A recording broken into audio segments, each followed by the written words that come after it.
Assalamualaikum warahmatullahi wabarakatuh. Kisah anak angkat Rasulullah Shallallahu Alaihi Wasallam di hari raya Idul Fitri. Hari raya Idul Fitri adalah saat-saat umat Islam mensyukuri atas kesuksesan mereka melaksanakan ibadah Ramadan. Hari berbahagia dan bersukacita. Hari raya Idul Fitri disebut juga hari pengampunan.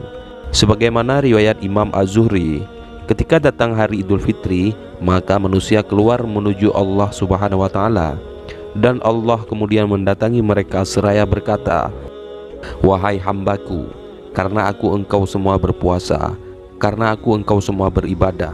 Oleh karena itu, maka pulanglah kalian semua ke rumah masing-masing sebagai orang yang telah mendapat ampunan dariku."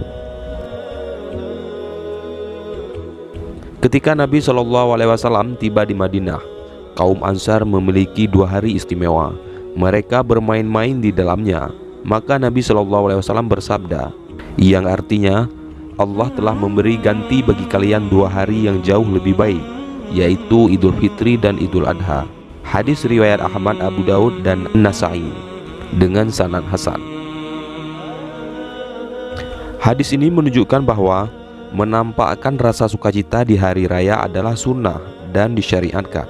Maka diperkenankan memperluas hari raya tersebut secara menyeluruh kepada segenap kerabat dengan berbagi hal yang tidak diharamkan, yang bisa mendatangkan kesegaran badan dan melegakan jiwa, tetapi tidak menjadikannya lupa untuk taat kepada Allah Subhanahu wa Ta'ala.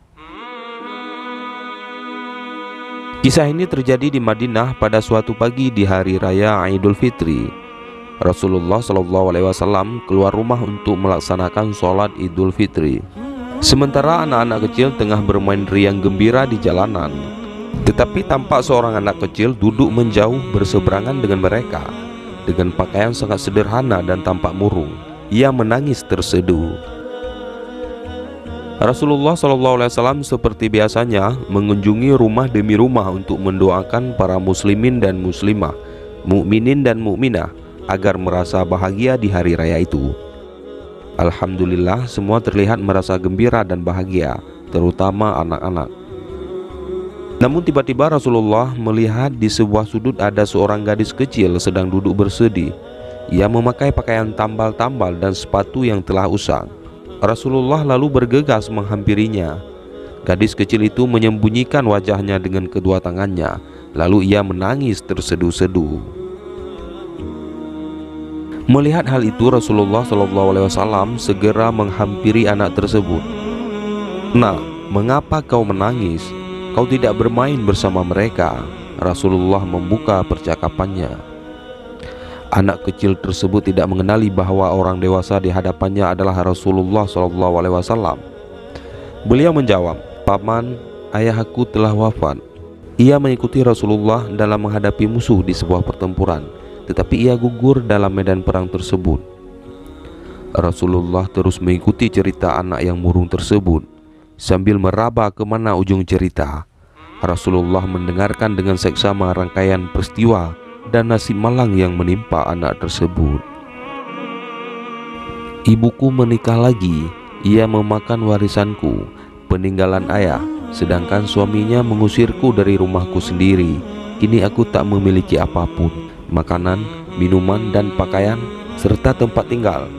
Aku bukan siapa-siapa, tetapi hari ini aku melihat teman-teman sebayaku merayakan hari raya bersama ayah mereka, dan perasaanku dikuasai oleh nasib kehampaan tanpa ayah.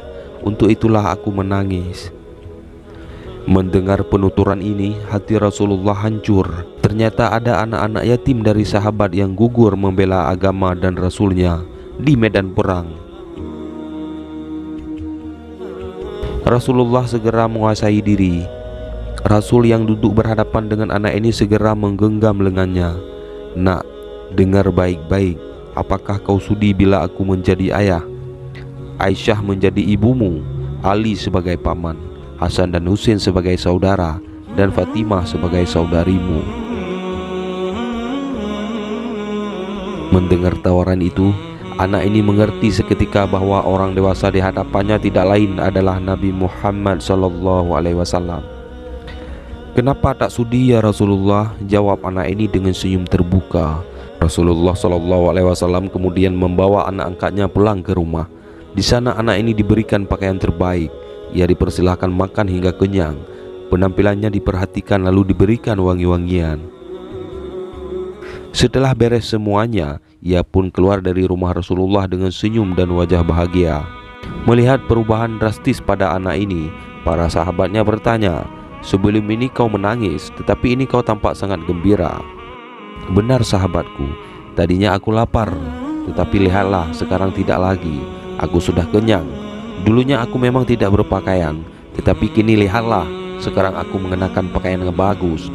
Dulu memang aku ini yatim, tetapi sekarang aku memiliki keluarga yang sangat perhatian.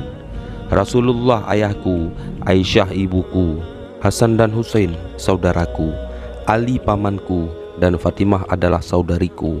Apakah aku tidak bahagia?"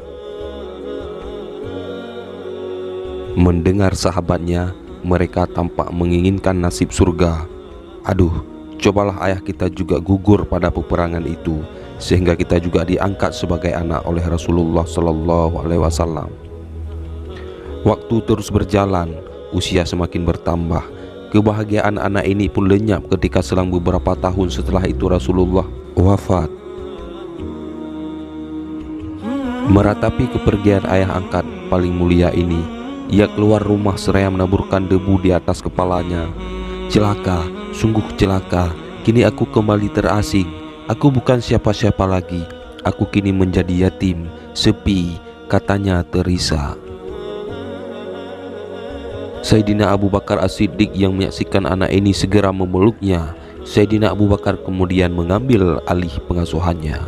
Wallahu a'lam bishawab. Wassalamualaikum warahmatullahi wabarakatuh.